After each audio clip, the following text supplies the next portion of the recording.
Manipur da Aina Chahi Ahum Leirakpagi amasung lalhau adudagi nanthораktuna lakhibagi maramda ijariba wari asi karisu makha tana hapchiningai irei leiraktre hojikti Mr. Grant adusu Victoria Cross panglaba major ama oikhre thawna phabagi damakta phangnaba hen amuk ikai khumnabagi manadi masidagi hen basu leite aihak pusu England na karigumba akhakpa aremba amatta lehodana thagat pikhre amaromda khwaigi mabema maharani nasu masagi apambaga loinana aihakpo Red Cross phanglabi amani haina ikai khumnabi ki asigumlaba mingchat asibo aingonda pibibada ai isamak chauthokjaba pokche aihakna June thada England thunglerabagi matung ikui kuidana aihakpo Winders talaknaba Maharani Ibemana Barton togirakhi amasung mafam maduda tinkiba Ibemagi chauraba sabha amada ai wakhalda mami takhraba thengnarakhiba thodok khara adu paudam jakhibani aina thajajabada aigi wari aigi paudam aduna Maharani Ibemana thoidokna pukning changbikhi haibasini aina phangjariba Red Cross asi aigi phamdadi ani thokna ikai khumnajabagi masakne maramde Maharani Ibema masamakna aigi phamda kudol asi lanthokpiki amana aina tamjaba wari sing aduda Ibemagi pukning penbibaga loinana yamna pukning changbikhiba adubu thoidokna ikai khumnabibagi masak ama oina aina lawje asumna Winders ta aihakna Maharani ga unaba numit asimadi matam pumnamaki oina aina hinglingai punsi asida kawba ngamlaroidaba angang ba mayekna ikraba numit ama oina adom ningsingduna leirani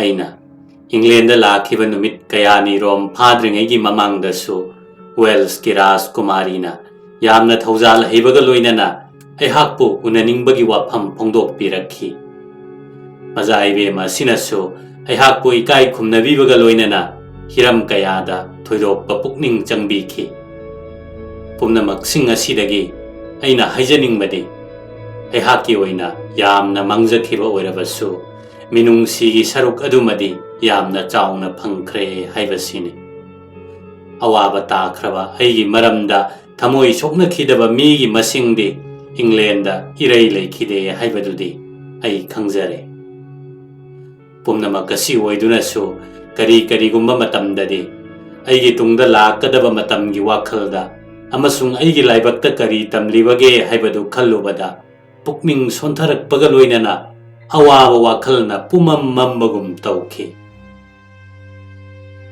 aikoi mioiba singdi asa leinaba ngaktani leinadaba yaw yawde haukraba matam madudadi aigi su asa leijaramkhi adubu kutha amana pumnamak adubu loina manghanbikhrabada kuikraba matam madugi mahut sinnaba anauba samuk yokhatpadi arubagi masakne amaromdasu tapthaba leitana cheliba aningba pambagi wakhal asida kanagumba amana masa mathantagidamak maromdom lanthengna sisu awaba arubagi masakne mafam matam pumnamakta kanagumba misakamana atopa kanagumba natraga misakamabu magi oina leijabagi amasung mahak adugidamakta masana yaningna punsigi awaba kaya mayong yabagi chatnabi leikraba taibang asida aidi aigi punsibu nungainaba honabibana magi ningjaba oikraba mahakaduga nungsi chanana chahi marigi matam leiminnaраklaga itomta tarak hojik amuk ichik na hinghobadi araiba thabak amadi oiraroi adubu phare punsini matam chuppa hingadaba sunatte oibe ai nong made khoiso taibang pala sinattaba atoppa malang amada amuk mikap thokloba matam madudadi aikhoigi mangkhraba sa pumnamakki asengba masak khangbasu yai loinana mafam madudadi punsi asida oiriba ningba kairaba haiba asiga asiba haiba aduga amuk khaidoknaba leiraroi sikraba natraga hingliba miyoibabu oirabasu aigi larik asida kanaguma misak amatabo aina kariguma maral sibagi mawongda inanaba honajade amadi nungaitaba wafam phongdokpa yaujade mingonda maral siba natraga misak amatada mahaki daini haiba wangang adudi aigi phamdagi lapna leikhiba oirasanu mawong asugumna phongdokjabade aigi sakti leijade aina chingnajei karigumba yauramba thoklabasu madu aigi iralni aikoina khangi tauna pharaba English nupa manga adudi makoibu khudum challaba yeknaba singna usittana pukhalakpa ikaiba pibagi wangang kaya adu tagadabagi sarok makoi masagi thawai thakibana hena phai khanduna makoigi punsi loikibani haibasi pukjel pikna thaujal yaudraba wafam ama pukhalakpada khumkiba makoigi thamoi soklaba paukum aduna takpade makoi kana su masagi tawpham thokpa thabaktagi khongpham handoktuna lepkhide haibasine makoina haike aikoi khulai thadokpa ngamloi khulai sing asi government kene asomna makoi English nupa manga adu amamam tawaina England gi kai khomnaba ngaknabagi damak asibaga mayokna khibane matung adudadi aikoigida thabak toramba yamba minai singsu nanthoktuna chenkibagi pau tare matam kharadi makoibu jobras aduna pharaga kaisum sangda thamlaba matungda aikoigi sifai mayam thungladringaida amuk thadok pirakhi haina tai awabana thallaba Mr. Melville gi marai bakti tabada akibagi masakni sok lising amaga sanipan maribudra mathoi asigi mamangda mahakti Manipurga karisu mari amatta leinajadabani karisu khangjadabani adubo thaudok thokpa matam maduda mafam maduda icham chamna leirubadagi khudong thibani haibasi khallubada amukkasu hena nungai taba poi itop topa mawong amada hojikti anauba ningthau amasu hapkhre mahakadu sahi mangada suriba pikliba angang amani mamangda hana pan kiba ningthau amagi sada naudani mahakna lamdam madubo miya madubo ngaklaga hanagi matawgumna aikoigi sarkarga Manipurga gi marakta leinakhiba irang thoktaba santi gi wakhal adu purakpa ngamgadaba matamdi chahi kaya marom changkhigani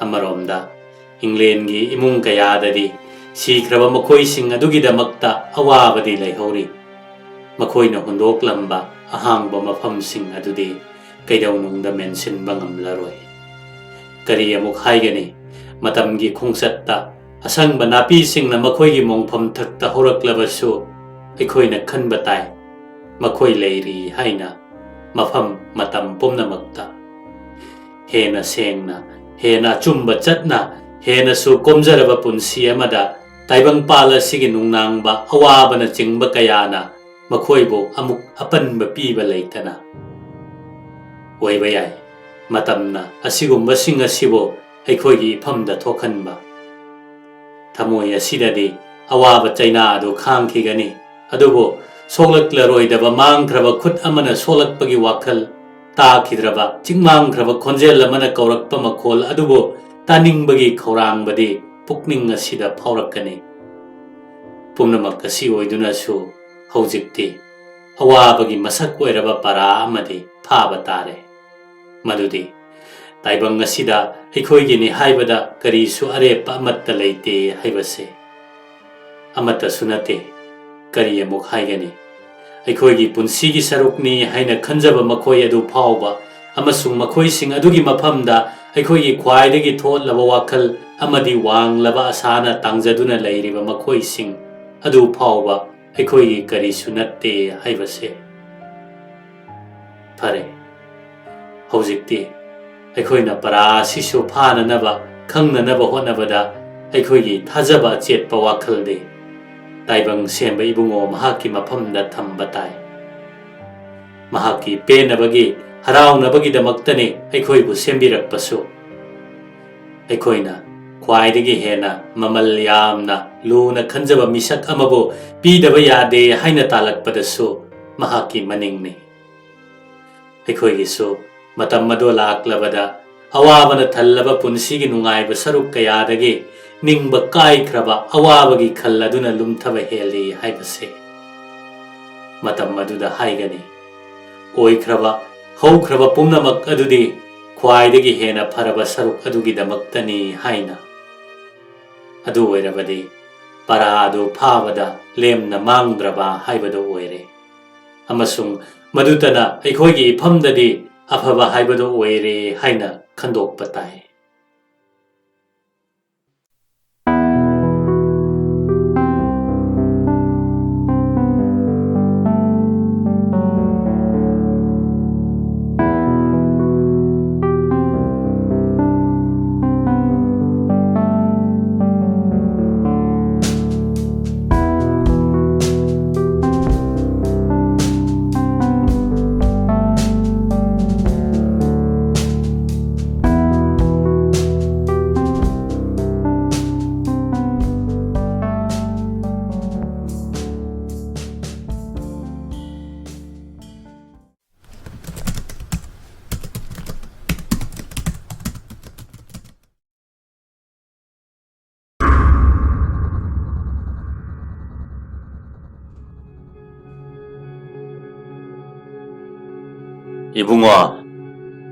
Ibungo macha sakhenba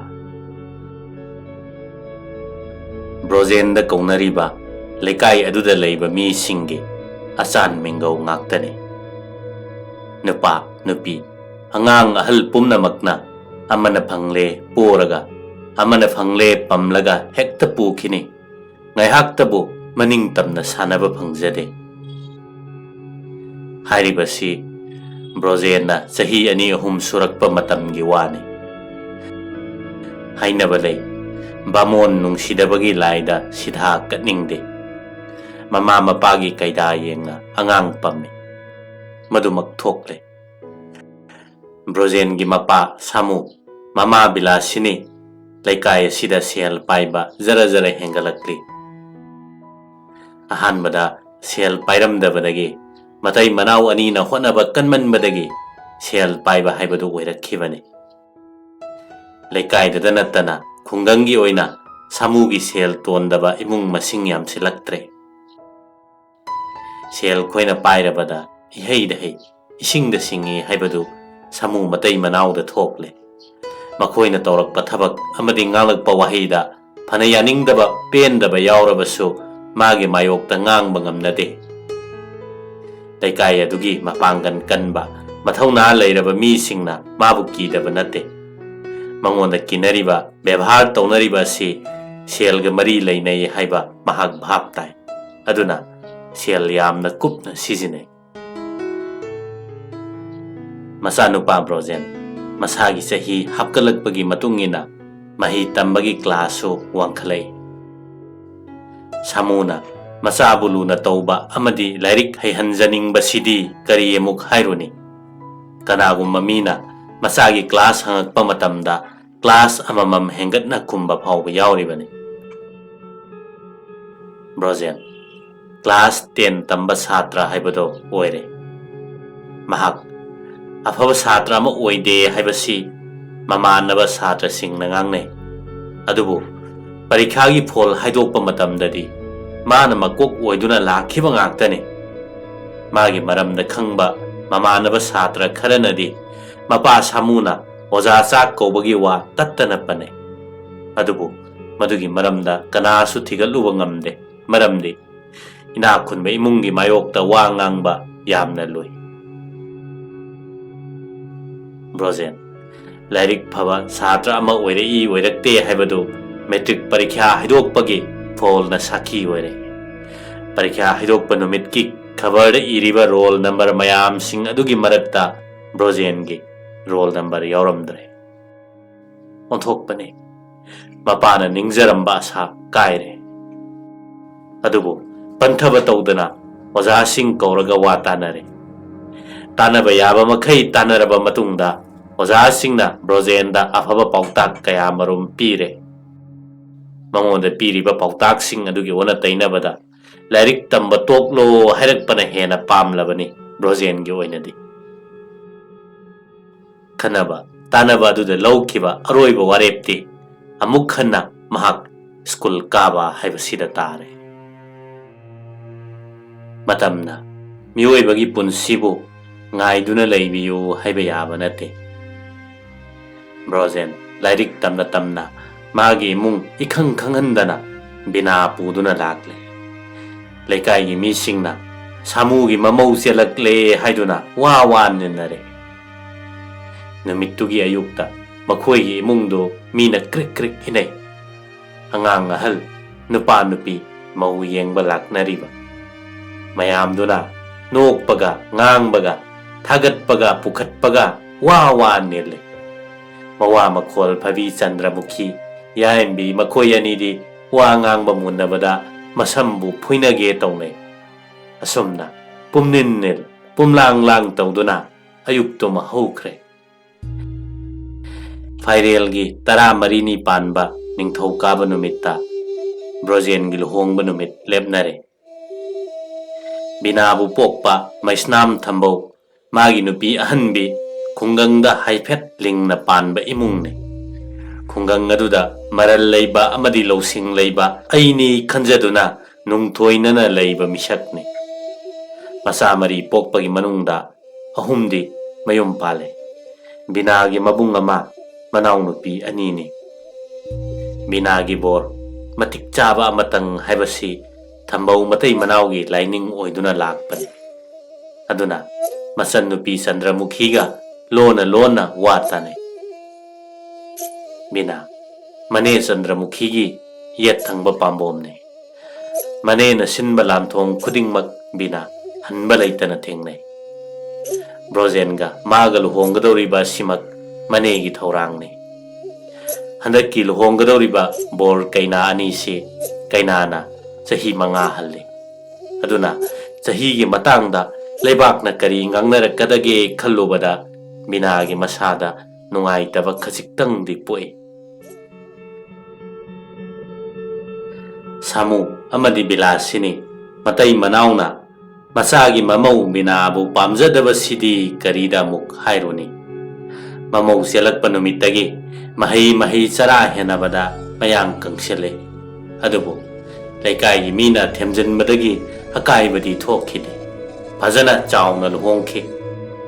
Adu moinamak mamau hek pusilakpadagi mana ningjaramba asa pumnamakti kaikhrabani.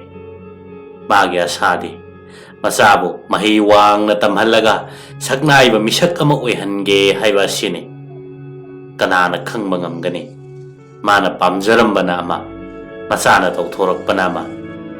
Nungaitaba wakhanna maram oiduna nongma sum kuchu kumen thoksilakidre. Laikai gi misingnasu magi imungi maramda lona wari sanaba haurakle. Mipuk khangna mitau heibi punglon khangna jagoi sabi keja naujabadana mathaudang oiribi lausing chaubi mamauna mane makugi mawong matau khangna makhoi anigi penaba honarakle. Magi thot nauraba wangang haithoi singthoiraba seba amadi lamsat bevharna mane makugi thamoi nong magi asum sumhat pangamlakle. Mamai thangdadi lin puba migi jantra makhonda lin na tethabagum binagi thot nauraba wahina mane maku animaki thamoi bu sumkhre. Jantra makhonda tetharaba lindagisu hena tethakre. Mamauna haibada mane maku animak yadaba kauba laikidre. Tanja sida binasu ayobi thakta lam yausinkre. Hauzik mana imung manungi yumso phawba paisinkre. Brojen metric pass tahoudrabaso lairik wangna tamlakpa mamanaba kaya loine. Sangasu thikadar ukil mangondagi hen mangakta tinay. Hauzik Brojen masa ahum sure. akonbagi machanupi pokpagi yum sengdringaida thika tauribani haiduna yumdagi thokibana hanjilaktaba tha ahum surakle. Nongma numit yungba matamda asangba Vespa amada Brojenna yenba ama pairaga maningda pham thikadar bidhuna gari du thau asumna makhoigi yum tamna ngangduna thaujilatpada mama mapadu ingak ngaklamni. Brojenna yen thongnaba sem sabadi onthokna thukre sat sat hekta loiselle magi imung manungi mida thoina yete asumna thong thaklaba matungda mahi angangba yawba likli ama puthoraklaga thakpaga chabaga tawraba matungda khuchum kangba ngaingamdana mahi tumnakhre. Asibagum sangna tumluraba matung numit taramdai amuk hawgalaktuna bas gari tongduna chatkhre. Brojendi Vespa duga lehore. Brojenna magi imungda tawba thabakta makhoigi imungi mina yaningdaba yawrabaso kanna ngangba amatta ngamnade. Nongju thagi matamda isingna imai pathokna chelamba turenna nongjugi matam loikrabada turengi ichel nongmagi sum pikthare. Mataw adugumna samugi imung machanupa Brojengi haktakta zara zara haitharakle. Laikai puthok-laga sendoi charamba selep makhai loinamak lauthokle. Macha chaibagi mahutta magi sel singba ngamdaba mida kanna chaiba horakle. Matam amada mabu thagattuna nganglamba miyoising aduna magi mayokta hunduna ngangba haunarakle. Brojenna magi imungdagi suru nairaga pukhiba sel amatta mayumna hanjilaktre. Hangluragana bil fangdre bil tanari yasini. Vespa pusilakhiba khongphamda mana mayumdagi pukhiba se lau marak ama yonthokkhibagi senphamne. Masagi thaudau uraga mama mapani mak cinta thauba horakle. Mane makugi awabada saruk yaminnagadra hairaga mamau binadi lona nungairaba raga masagale. Mana nungaijadriba haibabu magi pikliba angang asina mama thadoknaba yadaba sigi wafamdani. Magi ragadi makhoigi asangba Vespa do Brojenna thauhallaga mana maningda phamba aduga hangat handa thauba sini. Magi luhongbada ulakpa upu thanna leiraba jat ki firol sing bhapna sagattuna numit khudingi hongdok hongjin tawi. Onthokpani miyoibagi wakhal ningjabana ama tauthorakpana ama. Nongma furit khongraw stri nana takpa angauba machugi furit kot amuba litpa anok murainaba happa nipa amagi asangba Vespa maningda sari ngauna langbi masam samli lonbi simban lipstick teibi anok arangba happy nakanda bag amubi yanbi nupi ama phamlaga binagi mamangda paithoke tawna yangna thaukhibadu urubadagi bina masagi laiman oihore. Numitto Brojenna bil phanglakani hairamba numit adumakne. Hangakpani ngasi mataw karamna Indranina aigi nupagi Vespa maningda tongkhribano. Aimak leina magumbi mau halakpi lukhrabi macha mahakna onthokna tawba ngamkhreda. Khaluraga sauningbagi maina prok chai. Adudagi haifam tawpham khanglaktra male. Nakanda poriba pikliba angang aduda onsinduna khupakna thai. Mahak manem makugi wakhalga panthung pham manadrabasu Brojengi mathakta sauningbagi ihodi chap manare.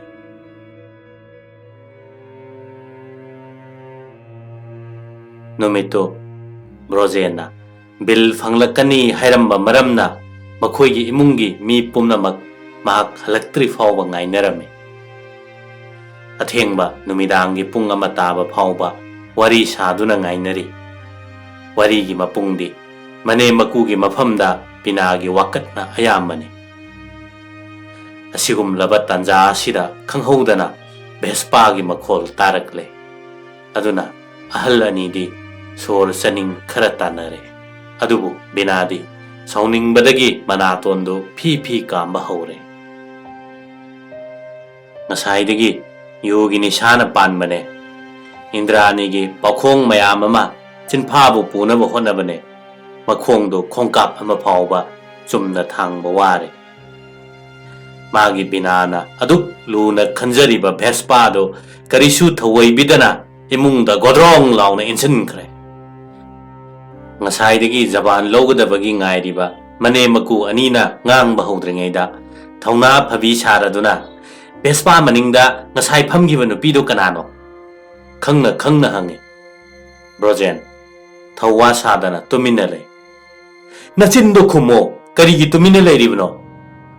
Masa sokthabana wa machet amata ngangningdraba Brojen magi nupina Vespa maningi wa palakpa aduda khanghodana Turle sak TV Ngasaidagi Brojen gi zaban logadabagi ngairamba makhoi ahumak Brojen na khonjel gi bom ama pokhai hankhibadagi tumin leikhirami. Ai thengle chak cha thoro Picharpati ahandugi yathangne. Mapuroiba laklaga sauningbagi maisak khara kokadra khalamba bina amukka hena sauningbagi maisak hakre. Hayeng nong hek nganbaga Indrani unage aduga thik tauge haiba wakhal asina mantra oiduna ahingdo malenki. Phibam matam tanja yengdana wa hekta ngangluba apang mataduna to I haibasi bina bhaptai. Mahak Indrani chaiba yaba tanja lumduna leiba hokre. Nongma Indrani na ngakra chauba manga leibagi khongphamda ngangningbana machindu mareng chali. Tanjana yakhidabana wa ngangbangam khide. Indrani na mana masing atek ano marang kaina leire binagi mamitna. Ano ba pizol ama selabasu khidau saugali. Hojik binana piengado basi Indrani na chada thaktana kangduna siraba matam adu khaktadane. Adubu madugi wana tainabada Indrani di Brojen gi Vespa maningda phamluba numittudagi Fijet nanbi kuchu thokpi oibatana tana mayumsu jinghana kuppa ananba ama sadokre. Indrani bu maithiba pinaba khalluba bina upai leiraktre. Aduna anauba upai amamuk thiba horakle.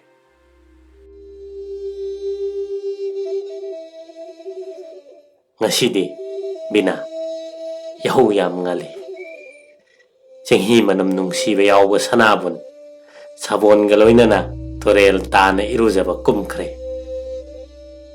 Mana iruzaba matam sangna changi takpaga nanbaga mahani. Magi kuning chekhaibadu koknaba phadi kuru taraga uru lei. Akon madadi leibagi changdo khara helora male isingda longna haithakre. Tanjana charibadi turen wangmagi nupa macha amana balo he hairamaga lauraga sienkhre. Ayuki sak thongna manamdagi angangdo kappasu themle. Sak tokpaga upudagi apamba pi lauthokpa howe. Manembokna mamaugi matau ubada kadaida sakadoribno bina thaba amta chapminaruge tawbane. Manembok wa makha tade nong phadoksu chasarusanu nahani mabukta khanki.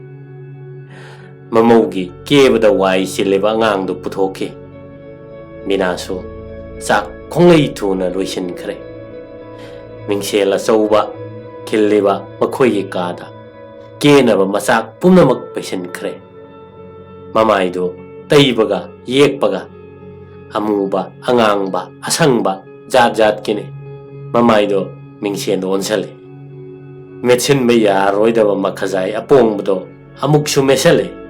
Maraibokto masam khara amuk khumjale amuksu leithoe.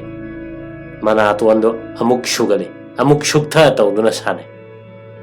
Sumna mai thabak loisellaba matungda fijet romdo onselakle salawar hana puthoi masidi natai charoida amuksu khale phanek mayek naiba inapi mapan chanba puthoi madusu chanaroi khale adudagi sari machu makhal makhal amuk puthoga yengi mana asuk yamba phi singdo puthoktuna khallibagi maramni nahan indrani na setkiba adudagi hena machu taba phiron setke honaribane sumna magi ni paga imphal chatminanaba sem sari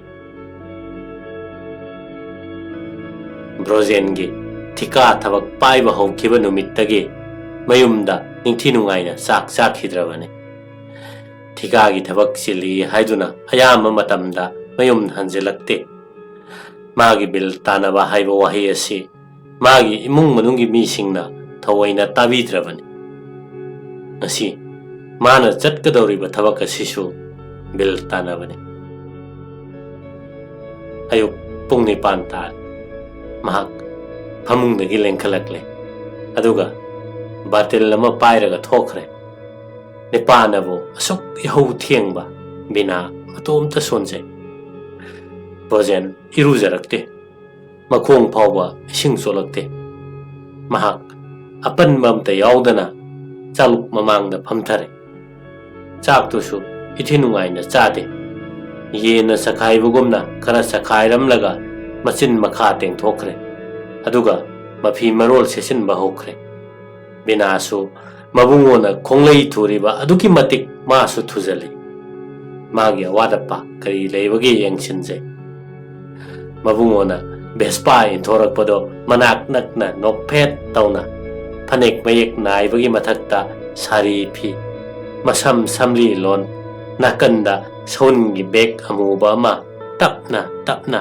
inaduna thorakle kaidoge haibano Brojen hangi gari start tawe ngahan indrani na phamgibado mayon phajakhide ngasidi aidi lebna phamge Vespa maningda phamnaba kakhatke hek tawba maktada hey kumdong hey nangna phamma yabantene mamito yeknabada yengbaga manana akan makhonda hare khanghodana binagi masado swahilauki maithong maka lamlambado khutakta imak makshinki Brojenna magi gari engine do hauna nganglamlaga maikhudo binada kamsillamlaga thodoke maikho sakhiba yaroye ikai nungsi yanana khongpham mari mangadang thanglamlaga lauje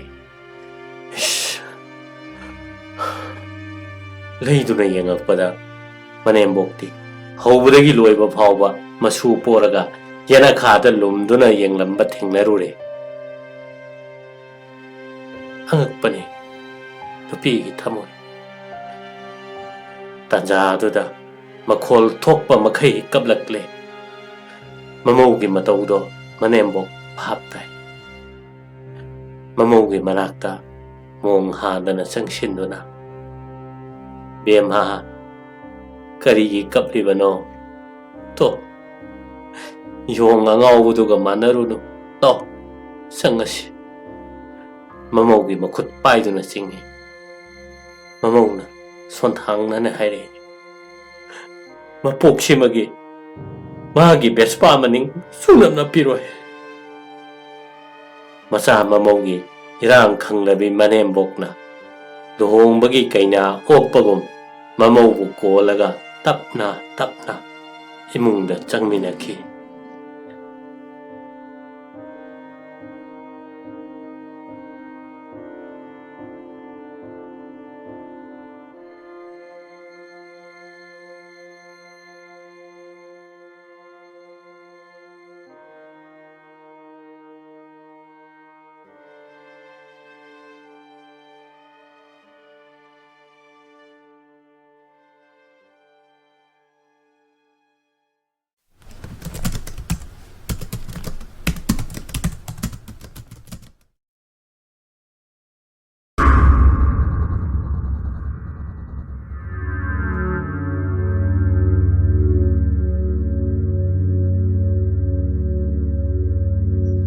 नुमित ताखरे अदुबो वीरेंद्रदी महाकी office की थबक हौजिकसु chilli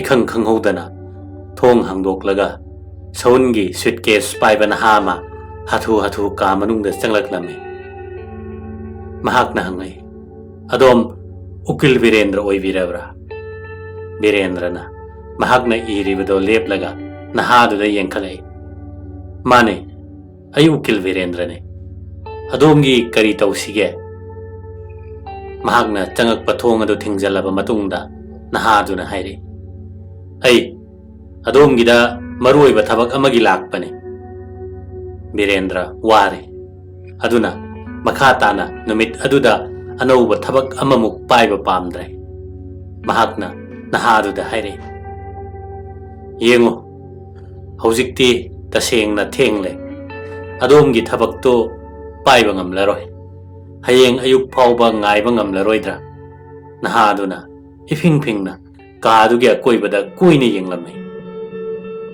Virendra की मनाक्ता नकना संगशिलक्लगा अकीबना थल्लबा खोंजेलदा हाइरे अदोमना तौगदौरिबा थबक असिदे शीबा चंगबगी वाफमने खंगब्रा शीबा चंगबगी वाफम वीरेंद्र खंगले नहादुना हाइगदौरिबा वादु ताबा नतना अतोपा पांबई अमा लैत्रे ngakta ngaibiyo manakta leiba chौकरी amada changshalaga mana haire adomgi thabaktuna yamna maru oiba oirabadi adom phamduna wari sanaba yai nahaduna ithak thakatna koine yenglaga Virendra की manakta चौकरी edo chingshenduna khonjel sonna haire ukil saheb khara nakchalo adom da haigedoriba wasi hey kanamta tahaningde nangna ibu kariga adu kiribano Virendra थौना हाप्तुना हाइरे अइगी थबक तौबा मीसिंग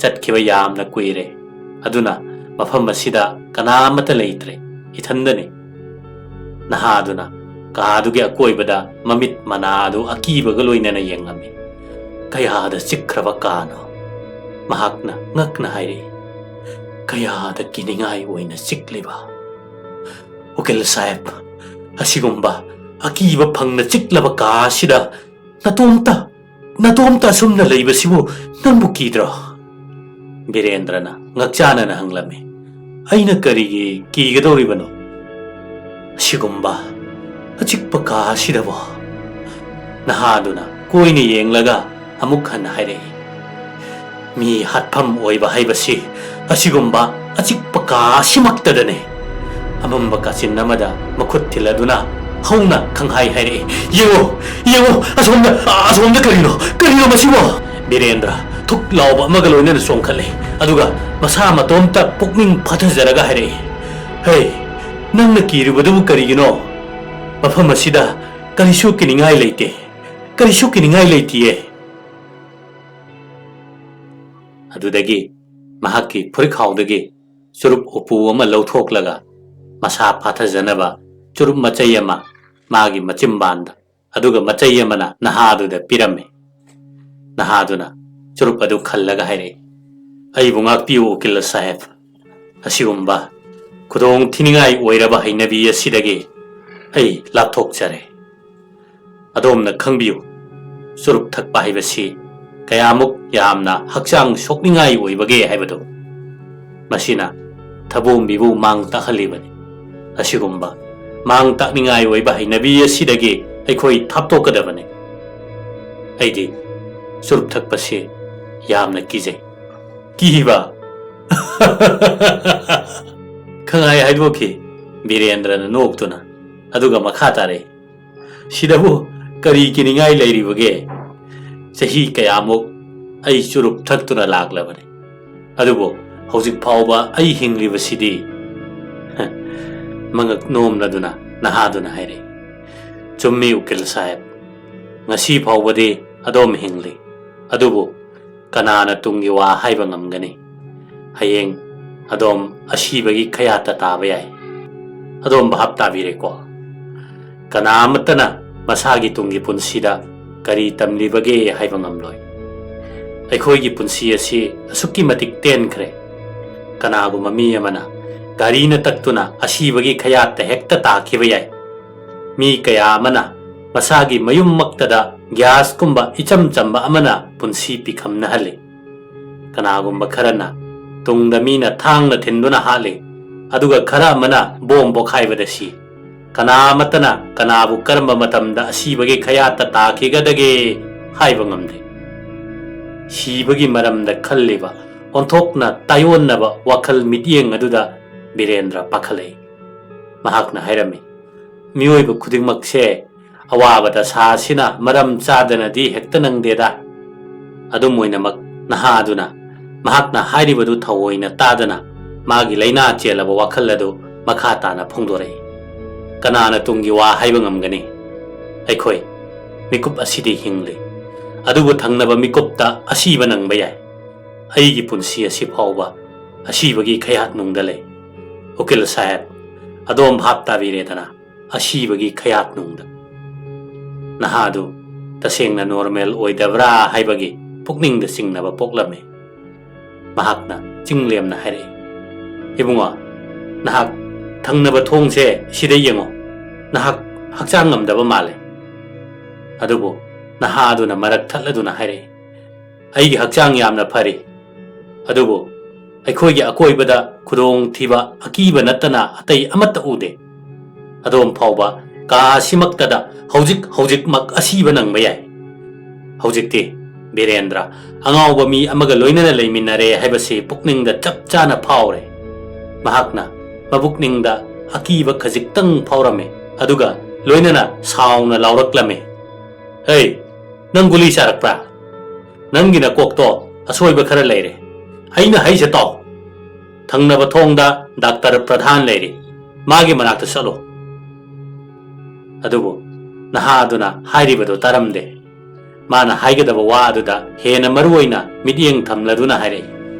Aina hairibasi karino haibado adomgi mitmang maktada khudam piduna takke.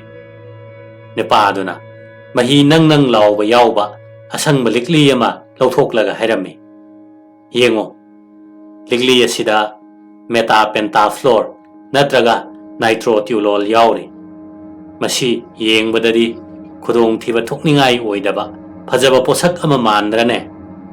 Adubu aina pikhraba marik amatang ka sida thadarabadi madugi fall Japan da thadakhiba atom bomb aduga pangkhak oina mang takningai oigene. Adom bhapta birabra.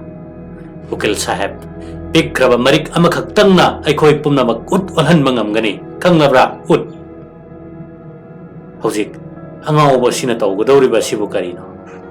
Ipa pakhatlaba Birendra na khalame. Mahak akibana masa pumba adu niklame. Mahak na hairame. Achummane. Mado yamna kudong thiningai oiba mahini. Nangi suitcase ta yam section hapchangro. Likli edu hapchinkraba matungda atoppa ngangleinaba asangba powder makup yawba likli amamuk puthoraklame. Likli adu paikhalaga ithak thakatlaba Birendra da utladuna haire. Likli asida yengo. Masida yamna sathiba mahik million yawri. Mahik sing asigi manungda kupkraba mahik amatang aikoigi hakchangda thengbada aikoi mikup kharagi manungda sigadawribani. Likli asigi makum aina hek lawthokpada kari thokani khanglabra. Asi haiduna Nahaduna ligli adu Birendra gi manak yamna nakna pusalai aduga makum hangdoke tawbugum tawi. Nangna hojik tawgadabasi karino. Mahakna laurame. Asigumba kudong thiningai oiraba posak ase nang madu tawba yaroi. Thamjankhro yam cheksina thamjankhro nangi suitcase ta hapchankhro haiba. Birendra angawba amagi makhutta tare haibase tasengna bhap tare. Ngaure phairiba wakhal choiraba nipa asina mathang torakadoriba phattaba thabak asi karino. Mahakki langdagi ai karamna nanthokadage haiba wakhal asida mahak yamna langtaknarame. Mahakna nahadu wakhal tanaba hotnaba hore. Mahakna hairame. Nangonda yamna khudong thiningai oiba pot khara yaure haibase ai khangle. Madu makhata na ingonda utpa kanade. Ai tasengna loina bakhangle. Madudi aikhoigi akoibada kudong thiraba siba yaba kaya na pumkoi koisinduna leiri. Hojik akhoi hena nungaigadaba wari watai sanarasi. Nahaduna khajiktang noklaga haire. Ha akhoi asiba haibasina question duna leiri. Akhoi asibagi khayat nungda leiri. Aduga angauba ai mihat pa ama natte haibase mafam asida praman toba yaba kari leiri bage. Aingonda maru thanna halaba revolver ama paire. Asi haiduna mana revolver ama satoklaga biren gi mathabak te aim tawduna haire. Adom yomgi lining thau pawbo kurumnabagi matam phangloi. Asibagi laina adombo. Birendra kibana thak thak niklame. Amuktang kangchong chong thokkibada mahak thongjin mayada lairamki.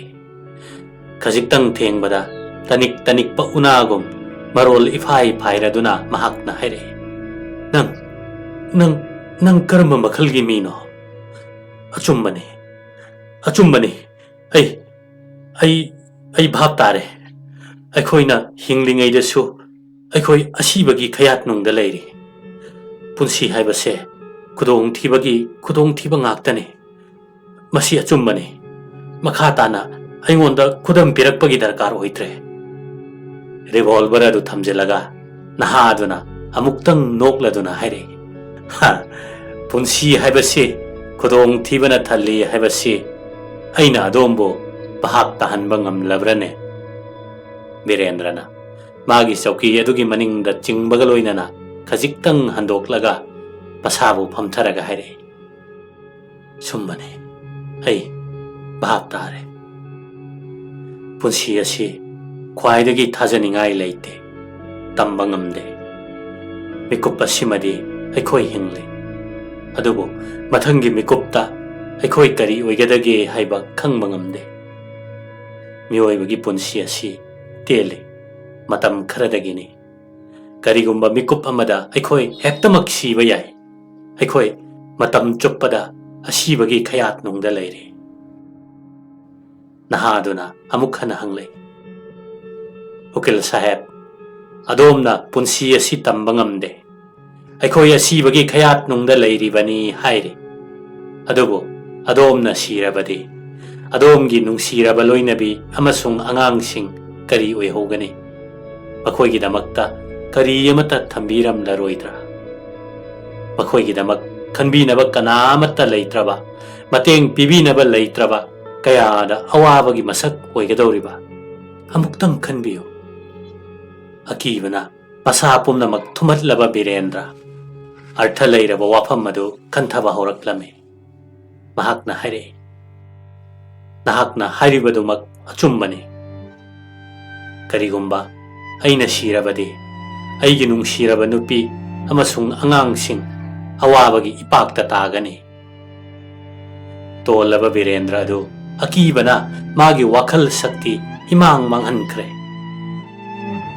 Makhoigi damakta kanana chanaba chinja setnaba phi nungtigi changliba makhoigi khoros kanana hunbigani. Birendra kape. Nahadu nokladuna lepkhale.